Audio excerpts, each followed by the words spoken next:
How about you? I'm good. I'm good. Thank you. All right, we're going to go ahead and get started. It is now 12:02. I like to start and finish on time. For those of you who don't know me, I'm Tom Fulkerson. I'm your qualifying broker for the Heart of Atlanta Group. And for those of you who have not had the pleasure of meeting our new managing broker for the Heart of Atlanta Group, Angie Mesa-Smith is on the call with me today. And say, hey, Angie. We will be moving forward into 2024. We will be rotating the broker strategy calls between myself, Angie, and Deborah Blue, who is also the managing broker in the Midtown office. And sometimes we may even have a guest associate broker hosting just to add some flavor to the conversation. So today, Angie and I are going to talk about, we're going to have a conversation on commissions. It's a very topical conversation that you all probably have heard a lot about in the media with the lawsuits that have transpired with NAR and several brokerages who have settled their lawsuits over a commission. So I'm going to let Angie start the conversation. Again, guys, please turn on your video so we can see you. And also, please participate in this conversation so it'll be more interesting for everybody. Hey, Brittany. Okay. So without further ado, I want to present Angie Mesa-Smith. Thank you, Tom. Well, first of all, guys, I'm actually going to be teaching a 3-hour CE class where we're going to take a deep dive into this subject. And that's available via Zoom as well as Classroom. And that's going to be hosted by the Midtown office. And that's this Wednesday from 10 to 1. So I can, I don't know if you guys have gotten the links on that or not. I can try to see if I can post the links into the chat. But basically, one thing we have to realize is that, a lot of agents throughout our industry as a whole, we're doing what I call breaking rule number 1. And rule number 1 is don't take advice from other agents, meaning don't just go out there and, follow the practices that other agents are following and follow the jargon and follow the methodology without first doing your homework. And these cases and the Department of Justice investigation, which really kind of spurred the cases to occur, including the Department of Justice suing the National Association of Realtors, and of course the class action lawsuits by the sellers of accusations of price fixing and all these other things. These are not new laws. These laws have existed for decades, and these laws have existed to keep fair trade practices among competitors, and also to protect the public from people monopolizing and or price fixing and things like that. So one thing that we're going to need to focus on is we have to change the way that we have these conversations with buyers and sellers. So there's certain things that we're not going to, terminology that we're going to not use. We're not going to use words like standard, industry standard, required, discount, reduced. Those types of words are stigmatized, and they imply to somebody that there is some sort of industry standard or requirement or lack of negotiation when it comes to what, if any, commission someone is agreeing to pay. So one thing I focus on in the class is understanding that in a buyer brokerage agreement, for example, the only party that is obligated to pay us based on that agreement, which is something I'm still amazed a lot of agents are confused about, is the actual buyer. Nothing in that buyer brokerage agreement can make a seller or listing agent pay anything. It simply says that if the seller does happen to offer to pay a co-op commission and you do earn that as a broker, that amount that is paid by the seller will offset whatever amount is put in the buyer brokerage agreement. Okay. So one thing that I wanted to also point out to you, many of you may have heard that there was a recent Georgia lawsuit filed, a class action lawsuit filed in Georgia. I don't know if you've heard that or not. It was only filed about a week ago. Here's the beautiful thing, because we do have this amazing GAR attorney, Seth Weissman, and years ago, I'm going to say 2018 timeframe, when the FMLS class action lawsuit was filed, Seth decided at that time, not knowing that these particular lawsuits were going to actually be coming down the pike, that we needed to add language in our buyer brokerage agreements, and they're in all of our buyer brokerage agreements that are in GAR, that they actually would say that the clients, and they're also in our seller broker agreements, that the clients are agreeing not to participate in class action lawsuits. What does that mean? That means that as a result of these class action lawsuits, Weissman intends to confront the attorney that filed them and let them know that all of the clients that signed Georgia Association of Realtor brokerage agreements have agreed not to file or participate as plaintiffs in class action lawsuits and demand a summary judgment. What does that actually mean? That means that if they still want to pursue it, they must do so individually and not as a class action here in Georgia, in the event that there are GAR brokerage agreements that are signed in these cases. And it's very likely that the vast majority of the clients that are in this lawsuit are going to fall into that category. So that's a layer of protection. There's also in our buyer brokerage agreement, all of our buyer brokerage agreements, a required arbitration paragraph that says rather than having to jump to a lawsuit, they have to agree to arbitrate first. So again, this is going to kind of snuff out, I see Carlin nodding her head, this is going to snuff out a lot of the teeth of these Georgia lawsuits, okay, and cause them to have to go about it a different way. That's what we anticipate. We don't know yet. Nothing's set in concrete. But one thing we have to remember is, and what got a lot of people in trouble were unfair trade practices. It wasn't just about the commission. That was the biggest thing.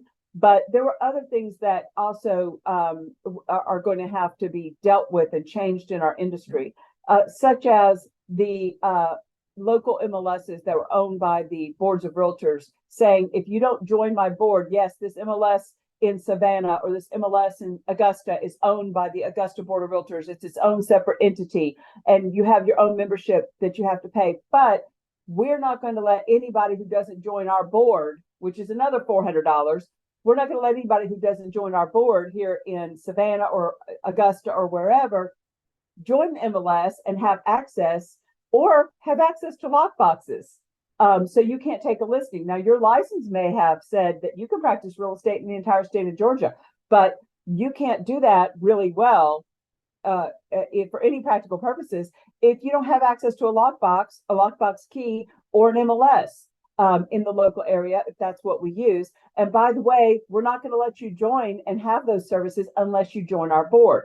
So those types of things are what, in addition to the conversations about standard commission and seller, you have to pay a certain amount of co-op commission. And if you don't, then your listing's not going to get shown. That's actually not factually true. And sellers were not factually and having to pay any co-op commission with a broker they weren't under contract with. It was an optional thing and an optional amount.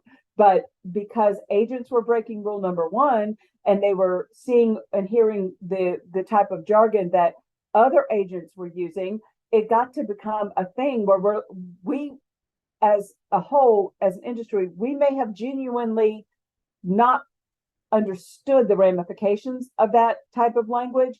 And we genuinely felt that we were advising sellers correctly by saying, we're afraid that this might cause a detriment to your marketing, might cause your listing to not be shown as much as it should be shown. But here's the problem with that.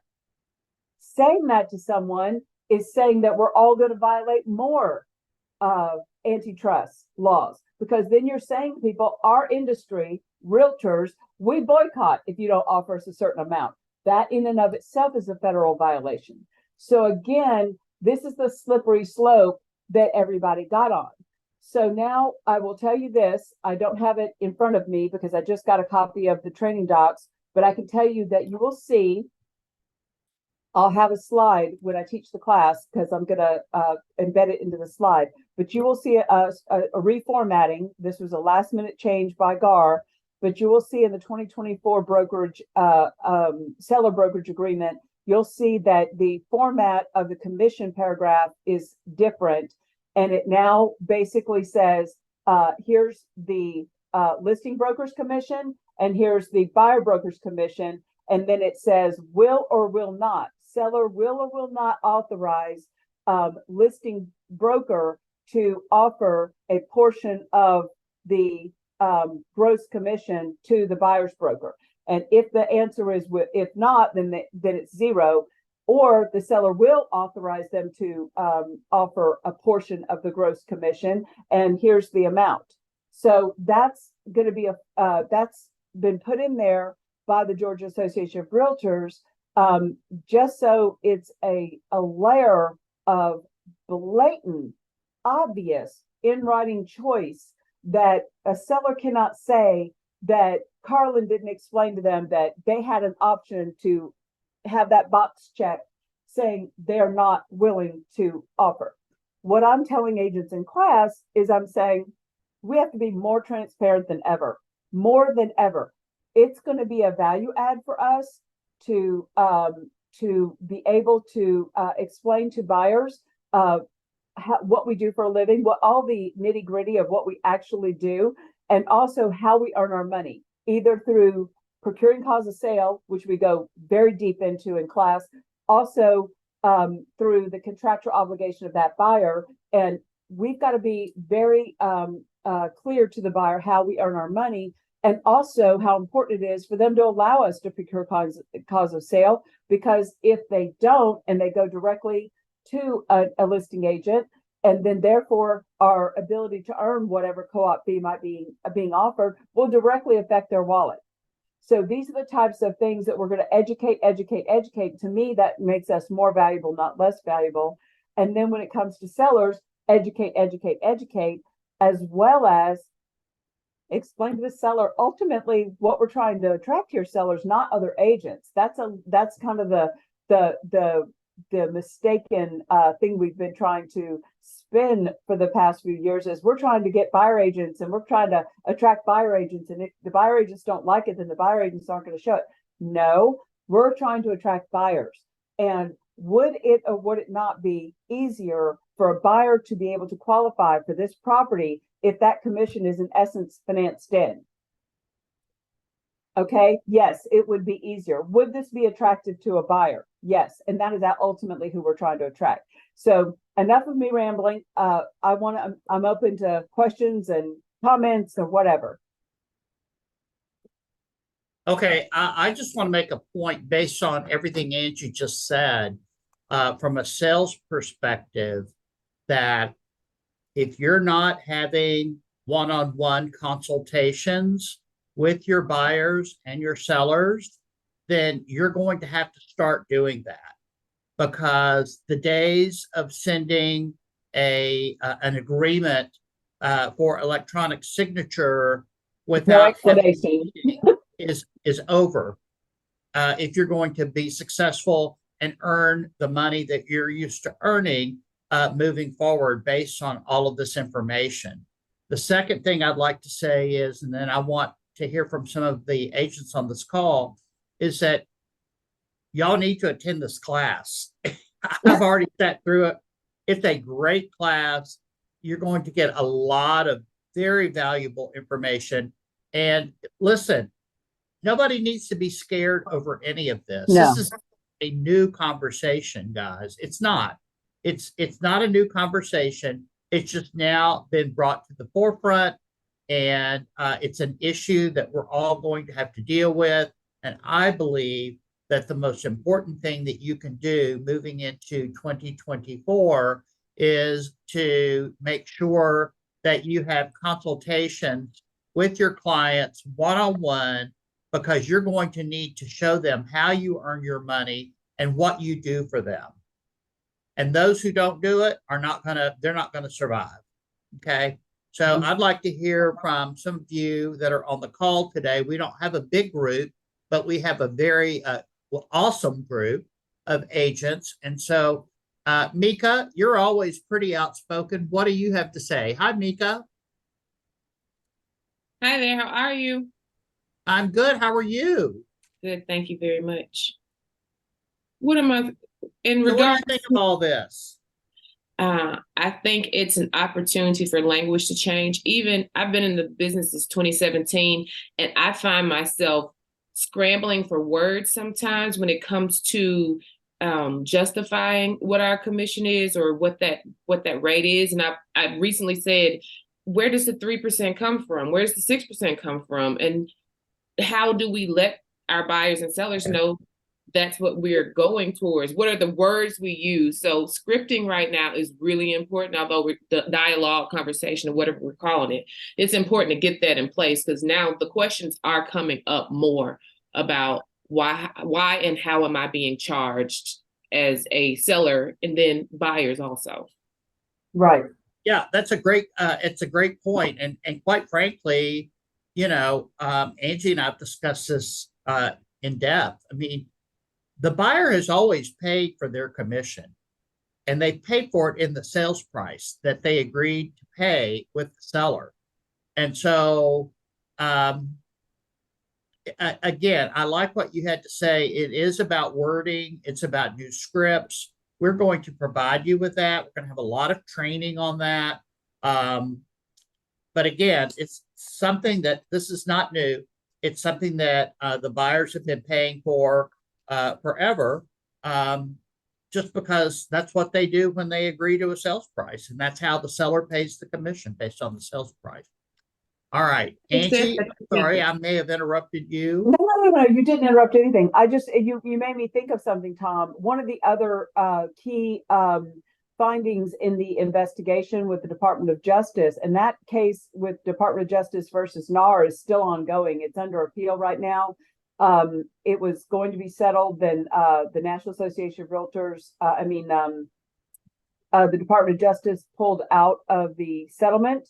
And then NAR won the first summary judgment, and then the DOJ appealed, and that is going to be going on for quite some time. And as far as the class action lawsuit with the sellers, that is also under appeal. And what that actually in reality means, because it's because of the fact that it involved federal violations of federal antitrust laws, it takes the $1.78 billion jury award and it triples it. So it's like over $5 billion. However, in reality, what ends up happening, it becomes so cost prohibitive to go through these appeals, that what will end up happening in reality is some sort of settlement will occur. And whenever within the next, hopefully, couple of years, some sort of monetary settlement will occur to cause everybody to put down their arms and, stop hemorrhaging legal fees.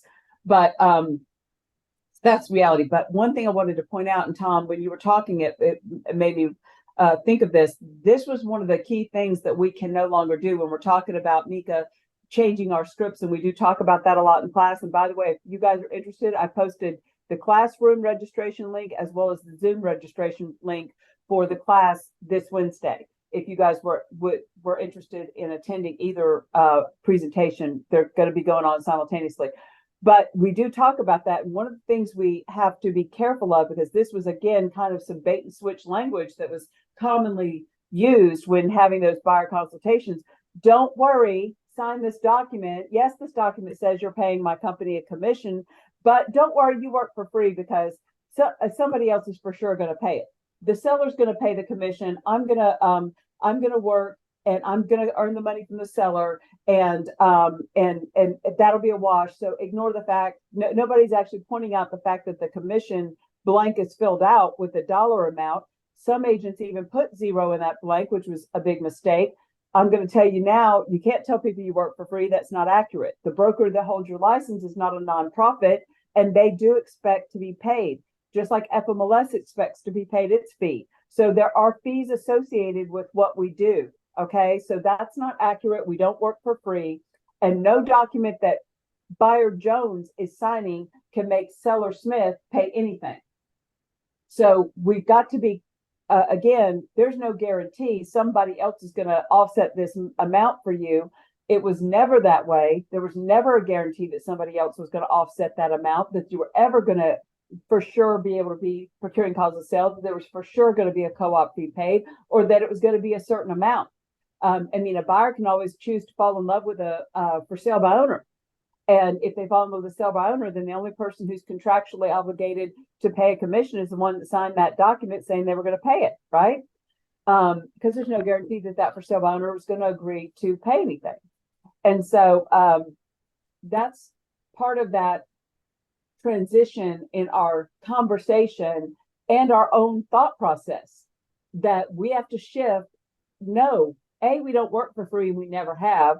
And B, just because buyer Jones signs this buyer brokerage agreement, it cannot make anyone else obligated to pay the fee buyer Jones just agreed to pay, and it never could.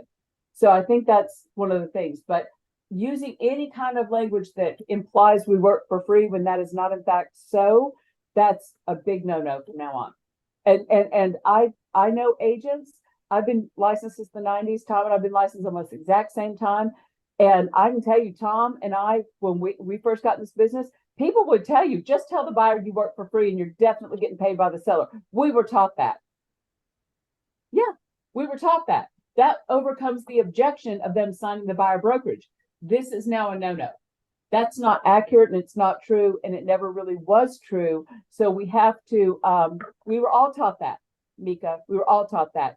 And this is, again, this has all come to hit us upside the head really hard in our industry in a big way. The practices that we were engaging in, because someone who wasn't as informed, and that someone could have been our brokers at the time, or trainers, or other agents, or whatever, we didn't know better, and we didn't have this consequence that we have now that's causing us to really cross our T's and dot our I's. Yeah, that's a great point. I don't even remember. Was there a buyer brokerage agreement when we first started? Yeah, I think there was, Tom. I don't remember. Somebody kept telling us in the 90s, in the late 90s, I remember everybody talking about how it was the new thing. And yeah, it was the new thing, buyer brokerage agreement. And so when I got licensed, it was still considered quote unquote new. It wasn't new. It had been around for many years, but sub-agency was out and buyer agency was in, and buyers had their own representation. And but still the whole argument was either put zero in that blank and go try to earn procuring cause of sale. And now the Department of Justice is like, if zero is not accurate because the broker that you work for is not a nonprofit and there are fees and costs associated, you can't lie to the public and put zero in that blank if that's not true. And you can't say to them, I'm guaranteed to earn money from somebody else, when also that's not true. But that's what we did. That's what we did. You know, because that's what we were taught to do. That's right. So now we're going to have to retrain Ourselves. For those who, yeah, I mean, we're going to have to, I'm going to have to be retrained. Everybody's going to have to be Tom, retrained. I told the agents in the last class I taught on this, I said, trust me, all of these same words that I'm telling you now not to say in these same sentences, back when I was selling real estate and I was a listing agent, I haven't sold real estate actively in, gosh, close to 20 years since I've been in a management position. But I guarantee you, I made these same incorrect statements because everybody made those statements. And we were all taught to say that. And we were all thought it was okay and it was right. So, yeah. Carlin, any comments? Well, now when I noticed that the buyer's brokerage had like changed slightly, was it maybe last year, the year before, where you put in the commission and you put in generally 3%, but that's what we're getting. And I was already starting to see some of the 2.5% listings and 2.2. And I should say I work mostly with buyers. So I'm speaking from the buyer side. And, you know, I have smart buyers, or I try to make them smart if they aren't. And I always have pointed, since this started with the last year or 2 years, I can't remember when it changed. I have that conversation with them that, look, most listings at this point, and my verbiage may be all wrong now, but come in, you know, would pay our brokerage 3%. And I say, you know, $1 goes to my broker, $1 goes to my team, $1 goes to me, kind of thing. And I talk about my team and get our value, if you will. And I tell them, if we look at a house that says that it's only a 2.5% commission to me, my team, and everybody, I will let you know, because you will have to come, if you sign this agreement at 3%, you will have to come up with that 0.5%, for example. And now, was that okay? Is it still okay to do that? Yes, absolutely. That is exactly what you should be doing, because that's the truth. That's Right. the truth. And the other factor is, there's going to be listings that you show them, and you should always show them all available listings, regardless of the compensation amount, which I know you know that, Carlin. But there are going to be listings where the co-op amount the seller's offering is zero. And in class, we do go over, I kind of expanded upon it, but we do go over the Seth Weissman's special stip that he put out for GAR, where it's saying to the sellers, when you present a purchase and sale on a listing like that, and it has to be accurate. So sellers, buyer has agreed in a buyer brokerage agreement to pay blank percent of the purchase price or blank flat fee to the buyer's broker. And basically, I'm asking you, seller, to pay that on my behalf, because if you don't pay it on my behalf, then basically that affects my cash to close and what have you. So it has to be done very properly, because we can't do anything in a purchase and sale or an amendment to a purchase and sale that is going to inflict upon the co-op agent, the listing agent, any reduction in their portion of commission. So I added a disclaimer to that and said, nothing herein shall is intended to reduce the amount of commission that the seller is paying to the listing agent. Doing that for CYA, because that would be a license law violation. But I go over that special stip in class, and we talk about that. We also talk about, when you're at a listing appointment, how if a seller is insisting on not offering a co-op fee at all, you don't actually have to take that listing if you don't feel like that's going to be a successful marketing strategy to attract buyers. You work on a contingency basis, and you don't have to take this business. You also need to explain to sellers that if they choose to do that, and that may be unattractive to buyers, who are then going to have to come up with additional cash to close, and it's not financed into the purchase price, that they need to expect that the buyers it's quite possible the buyers may ask them as a part of the negotiation to pay that commission. So we have those types of conversations. I have a question. Yes. So I just signed with KW like 2 weeks ago. So clearly I'm kind of new to it, but I was an agent in California, and our commissions were set solely from the seller, and the seller was the one to pay the commission. So you're saying that here you guys choose what your commission is, such as 3%? That's what the buyer will pay us if we do not earn it from the seller. We still procure cause of sale if a seller is willing to pay and has negotiated to pay and contribute along with their listing agent, and contributing to pay the buyer agent.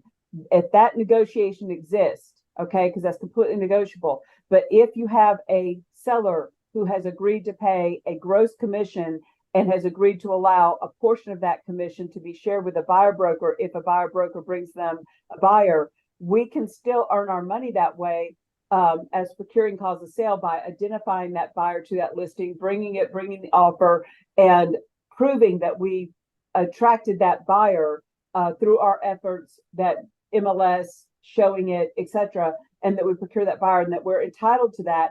And that amount of money that the seller is going to pay on the settlement statement will offset whatever the buyer broker agreement says. But the buyer broker agreement is there to say, you're the one hiring us, buyer, and ultimately you're the one who is responsible for seeing to it that we get paid for what we're doing for you.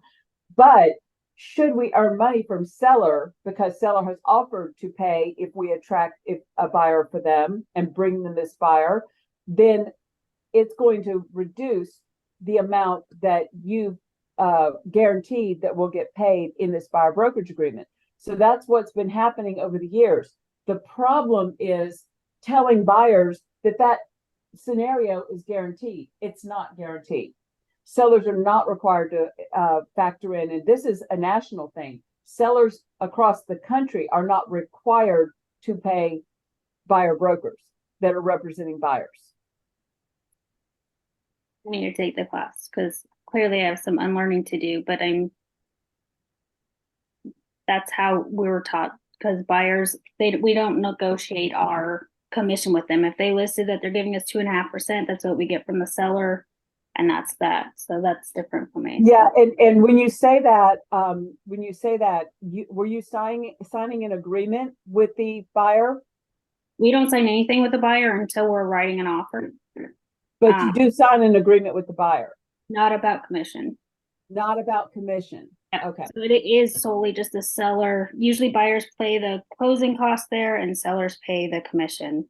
I've never had a buyer paying commission before. Right. So again, I have no idea what the agency laws are in California, but I can tell you that all commissions are negotiable.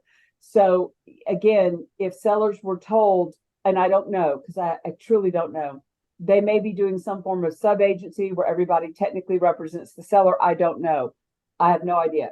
But I do know that regardless, when those listing agreements and those listing agents in California are negotiating those commissions with the seller, there is no set amount, whether it be 3% or 2%, that either the listing agent can earn or that the buyer agent gets. So that's extremely important, that regardless of whatever laws, there is no set amount.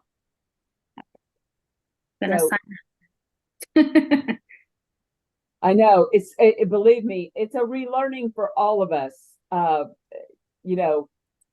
I'm about to, I'm trying to find that special stip from Seth Weissman and put that in the chat as well for you guys. That special stip, Angie, does that go in the purchase and sale, or does that go in our buyer's Yes, broker? It goes in the purchase and sale agreement. Okay. It goes in the purchase and sale agreement, not the buyer brokerage agreement. Hold on a second. And guys, I want on this special stipulation, it has to, you're going to have the conversation. This special stipulation will be You can't inserted just into use the it. contract as long as the buyer understands they are the ones who have to ask for the seller to pay their commission, not the agent. So again, this is going to be a training issue where you're going to have to talk to your buyers about what they need and what they don't need in terms of closing costs and or a commission. And they've got to be the ones who are requesting this from the seller in the purchase and sale agreement with your guidance. Right. And it's because it's in their best interest, not our best interest, because that is one of the big problems that, and it's giving me a hard time copying and pasting it for some reason. It's not letting me do it. Okay. Let me try. Well, we can send it to the market centers and they can send it out on our behalf. True. I have a question, and if I need to type it in the thing instead of asking on here to not waste anyone's time, I can do that. How often do buyers here actually end up having to pay some sort of commission? Is it something that happens quite often, or is it kind of rare? I will say that historically, the seller has paid the commission, and that's what has precipitated this lawsuit. Is that they were told that the seller has to pay it, and we were accustomed to using words like industry standard, and the industry standard is 6%. That's what we charge, and that is absolutely not the case. And moving forward, we've got to remove that vocabulary from our sales pitch when we're going for a listing. And so I will say in certain markets in Atlanta, this is something that's been going on for several years, particularly on the south side of Fulton County, where listing agents have been offering less than what we consider full commission of 3%. And again, we can't use that word anymore either. I'm just giving you an example. But this is not a new conversation that we're having, because I've been having this conversation with agents, and I probably have used bad wording, I will admit. But this is something that's been going on for a while, particularly on the south side of Fulton County. And we've got to be careful with this special stip, because if we were in any way inducing or saying to the buyer in our buyer's consultation, don't worry, buyer, we'll add a special stip that says, you're going to sign this buyer brokerage with us, and it's going to say that you're obligated to pay 3%. But if we don't if we have a seller that's not offering that, then we will go in and negotiate it that way. We've got to be careful to frame it as that's not a strategy we're recommending, because inducing them to try to negotiate that from the seller is a license law violation, or doing anything that's going to cause the listing agent to take a lesser portion of the commission they've already negotiated with the seller, because they have to then pay us. And then the seller's like, oh, well, I've already agreed to pay XYZ brokerage this much. I'll just pay them less and pay you some. And then that, because I'm not going to affect my bottom line. I've already negotiated my commission. You just need to split it with them. So we can't induce any of that. So we have to frame this to the buyer as, if you feel this is in your best interest, because it may not be in their best interest. It may be that they will not get the house. It may be in their best interest to pay out of pocket their own commission rather than asking for the seller to pay it, because the seller's looking at their net, and just like asking for closing costs, it all depends on the market. And there is nothing I say this in class, and I know people look at me like, what did you just say? Nothing is ever always. The market's going to dictate what that the nuances of that offer are. And it's just like whether you ask for closing costs or whether there's 10 other offers and you're like, oh no, I'm not asking for closing costs because I'm never going to get this house.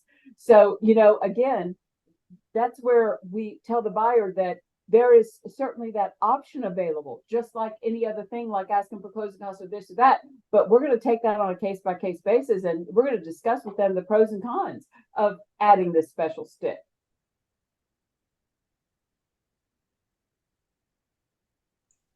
I But had another question, if I could. If it says in the listing, 3% goes to the buyer's agent, can we count on that? I mean, if it's in the listing, does that have any validity, or can then something go on? We go down the deal. Oh, I'm sorry, we're only giving you 2.5 or whatever. Well, GAR has a solution for that they want, and you're going to start seeing this form, and I go over it in class as well. You're going to start seeing this form used a lot more in this climate. When you see that advertised, what GAR and what an arbitration panel would ask you is if there was even the slightest shred of doubt, or if you're wanting to, before you even get into the weeds and get under contract and even think about doing an instructions to closing attorney where you're identifying the split, there's a co-op commission agreement form. And it's a new form. When I say new, it's about 2 years old. And it says co-op commission agreement, and it's an agreement where you get it in writing from the agent who's advertised that commission, so that you have it in writing that you can take that to the bank. Other than just seeing it on the MLS, this is the document that they're going to ask for when you are in any kind of arbitration. This is the document, like, let's say you are showing a house in Macon and the agent has to come unlock the door for you, or a buyer, you know that the buyer drove by or placed a call to the agent first. Well, you've been working with this buyer for months and the buyer didn't realize that by placing that phone call off a sign that they drove by, that the agent was going to try to say that they made first contact and it was going to in some way jeopardize your procuring cause of sale. You need to confront these things immediately. And what they want you to do is send out that co-op commission agreement and head it off at the pass. If we're going to have a problem here, I need to know what the problem is now, right now. So that's the way we're going to handle it. Would we put that? It's a great form you guys need to start using every time you present an offer. Honestly, even before they were on the because- top of the form, it says before you even show it. yeah, I mean, I used to send the commission confirmation agreement along with a copy of the earnest money check. Now, I know that those are, back in the dark ages when we didn't have all this technology that we have today. But I always wanted to make sure I was going to get paid what was advertised. And that's what this co-op commission agreement is. It's before you ever get to the commission split, which is all we had before, where we would do the instructions to closing attorney. This comes even earlier, ideally before you even show it. Whenever you find it on the MLS and the buyer's about to make an offer, or when you are about to show it and there's any discrepancy, there's an exceptions, there's anything, whatever, confront it, and make sure that you are basically staking your claim to that buyer and that amount, and confront it in writing with the agent. Now, I can't guarantee they'll always respond right away or that they'll always sign it, but this is your practice as far as a good solid practice that you're making, where I'm claiming it, I'm letting you know the expectation. If that's not the expectation, I'm telling you right now, if I'm barking up the wrong tree, you need to be honest and tell me right now. Well, it's not so simple as just giving you guys new scripts. It's more getting us retrained on a new philosophy of how to handle these conversations. That's more of what I'm not a real good script writer, because I do believe nothing is ever always. And so you need to have authentic conversations with the clients that you're dealing with. You need to be very real with people. And that's what I'm trying to do when I'm teaching these classes. I want you to take a deep dive with you into the thought process that you have to change in your mind, so that conversation comes out naturally to the buyers and sellers, because you get it and you understand it. And once you get it and you understand it conceptually, you can have that conversation authentically. And I did, by the way, put that special stip in there. Sorry. It's almost like what was old is new again. Exactly. Thank you, Tom. That's true. These aren't new laws. I have a lot of agents that think, I'll tell you what is new though, and this is going to be in your face. What is going to be new law is case law. Because of these judgments, it then makes other lawsuits related to the same type of infraction no-brainer for other plaintiffs to win. So that's the new law we have to be concerned about, is case law. Case law establishes a precedent where if somebody is engaging in the bad practice that caused the other plaintiffs to win, then it makes that easier for other plaintiffs to win. That's where it's really hitting you in the wallet. Mika, you had a question? It's more of a comment, and I apologize if my speaker's not sounding good. It's bringing validity and professionalism back to the industry. That's the silver lining of all of this. because the perception right now is anybody can go pass a test and sell real estate. And now those people who are out here just selling 1 or 2 properties, if they're not talking like this or knowing these things, some of these buyers who are now having to pay more for their house than when they were able to pretty much borrow money for nothing. Now people are going to be paying attention to everything. Like, why I'm about to make a big investment. It's 5.5%, 7.5% interest. Why should I choose you? So this is just adding validity back to the market. So that's how I'm looking. And I'm positive about it. Absolutely. And to me, one of the biggest value adds you will always be able to offer that sets the really true professionals apart is how competent you are. And the more educated you are, the more competent you are. And the more, as Carla mentioned earlier, the more you're able to educate the clients that you're trying to work with about how all of this really works, instead of insulting their intelligence, which some unprofessional agents do, and say, oh, don't ask any questions. We're not going to explain anything. Just sign here. I'll take care of it. And we don't bother explaining it. Well, we are confident. We are professional. We are going to understand these concepts very firmly on how we earn our money and what we do, and make sure they understand it. And to me, that is a true value add, because it's the most expensive purchase most people will ever make in their entire life. And the vast majority will tell you things like inspection negotiations and understanding their contingencies and what forms and times and how long the contingencies should be and how to exercise their rights in them. Those are the things that you cannot know enough, because that's where ultimately you're trying to get them to close on a deal. We want them to close. We get paid, they get the house they want, and et cetera, et cetera. They are successful. But at the end of the day, who wants the client to lose $10,000 in earnest money or more in the event it doesn't close? So again, that's all about being competent. Yes, So and nothing that's my passion. nothing will piss off some agent who is not competent, who likes to be argumentative with you very calmly stating the facts. And you'll find with me, I'm such a nerd that when you call me and you have an ignorant agent on the other phone, or is telling you, this, and this, I will tell you what page of the contract, what paragraph, what line to quote to them to tell them that they are not a party, that their text messages have no authority to bind, and that notice must be in writing signed by the seller, and that the email they just sent you to exercise the kickout clause didn't exercise any kickout clause.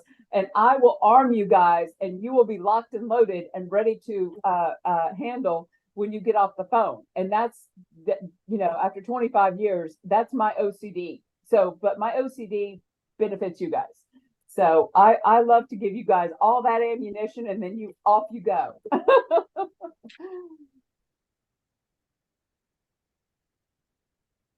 Okay, guys, we have about 10 minutes left on the call. Does anybody else have anything they'd like to bring up today?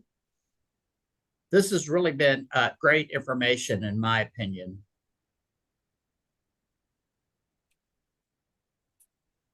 I think so too.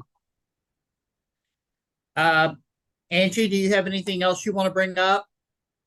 Or we'll just dismiss and go out and sell a house?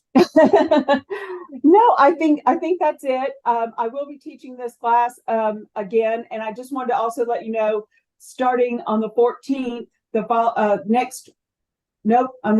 we moved it. I'm sorry, it's the 12th, December 12th, which is a Tuesday in the afternoon, at the in-town office. I'm teaching a 4-hour 2024 understanding GAR contracts. I do not teach just the changes.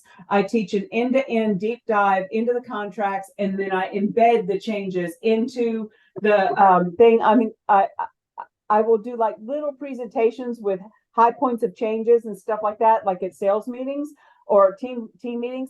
But to me, 3 hours of just telling you a lot of like renumbering of paragraphs and punctuation, that's not what you really need. You need a full understanding of a transaction. And then again, in this class that I'm teaching this week, I'm going to highlight changes in the brokerage agreements, because we're going over the brokerage agreements. But in the understanding GAR contracts, it's going to be an end-to-end deep dive into the purchase and sale, the contingencies. And I'm just giving you a heads up. There's some interesting changes, especially with the FHA amendatory clause that are over and above language that HUD has approved, and GAR is testing the waters on it, and we'll see how it suffices. But it's a big deal. So we'll be going through all of that. But I'm teaching that class 6 weeks in a row at every single one of the offices, and they're all hybrid. So the first one is going to be at the in-town office. It's an afternoon class. The rest of them are all going to be pretty much on Wednesdays from 10 to 1, and they're going to be in a rotating schedule. And I'm about to have those links, and then you'll just stay tuned with your particular office, because they have all been scheduled with your particular offices that you're affiliated with, and they're just waiting on me to get flyers and links. But that's going to continue until the beginning of February, and then we'll start spicing it up with some different subjects. And I'm also going to let the team leaders know I have other instructors through my school, including please stay tuned because his classes are amazing. I waive my fee. He waives his fee. Jeff McClung teaches Surveys 101 and Surveys 102. He owns McClung Surveying. He's fantastic. His classes are free, and he's absolutely fantastic. And he has not taught to a lot of Keller Williams offices, but now because of the relationship, he's about to start, and the Heart of Atlanta group is going to get first exposure. He teaches a lot for Berkshire Hathaway and a lot of other offices, but you guys are in a big way about to get a lot of exposure. And his classes, all kinds of things, driveway encroachments, how to read a survey, pipes under the ground, easements, floodplains, blah, blah, blah. Stuff that even if you don't sell land, I mean, we're in the dirt selling business, guys. Unless it's a condo, which is an air lot, the property is sitting on dirt. And what's under that dirt and encroachments and easements and things like that can really kill a deal. So you really need to be educated. Again, these are the types of things that make you more valuable. The smarter you are and the more you know this business, the more you're going to be able to secure that client. Yeah. That's awesome. And guys, I said this in the South Fulton team meeting on last Tuesday. These calls are for you. We want you to be the smartest and the best agents out there, and we can't cover everything in an hour. So we will be chunking everything down in hour segments. And so I encourage you to participate in these broker chat calls twice a month. I encourage you to sign up for Angie's training classes. We will be going over in team meetings. We will be giving nuggets of what we cover on this call and in her training classes. This is our mission and our goal for 2024. Yeah. And with the market where it is today and where we anticipate it going into 2024, you've got to be prepared. Yeah. And if you're not prepared, you're not going to succeed. And we want everybody in the Heart of Atlanta group to succeed at a very high level. Right. So please tune in and make this a priority, because I think it's very, very important for you. I also want to put in the chat the broker email. This is like your broker hotline, and it's going to be broker@heartatl.com. If you email that broker email, broker@heartatl.com, it comes into a portal that only Tom and I are seeing. And it also copies into our email, but it comes into a portal where we claim the ticket. Tom will claim it or I'll claim it. We keep up with it, and we will see any rebuttal questions you have. We'll answer it. It tracks our response time and makes sure that we don't ever miss getting a hold of you or you getting a hold of us and responding to you, so that you have a special beeline to us that doesn't get blended with all the other emails that we may get from every other source. It's going into an app that is also on our phone, and we're going to have a broker support voice hotline as well, where when that rings on our cell phones, we'll know that it's the broker support hotline and it's one of you guys calling, because you're the only ones that can have that number. So Mika, did you have an additional question? Yes, the question was for Wednesday's class. I see it that is a $20 charge, it's no problem, but I won't be able to stay for the entire CE and want the information. So it's that charge for If the you, CE. if you want to, email me at Angie@heartofatlanagroup.com. Angie@heartofatlanagroup.com, and I can send you a link. If you do not want CE, you do not have to pay for it. If you're not going to be able to attend the full time, I'm not going to charge you for attending if you wanted this to attend via Zoom. Classroom, obviously we only have so much seating, but right now we do have seats available. We do get a lot of walk-ins, but I'm not going to charge people if they don't want CE credit. But it's a little bit difficult because I can't just put the Zoom link out there for everybody because I have no idea how many people are going to attend and whether they get CE credit or not. But my assistant will be watching the Zoom. So if you just want to post in the chat the day of the Zoom and let her know that you don't need CE credit and that you're going to be signing off early, she will make sure and make a note of that because she's monitoring a spreadsheet the entire time.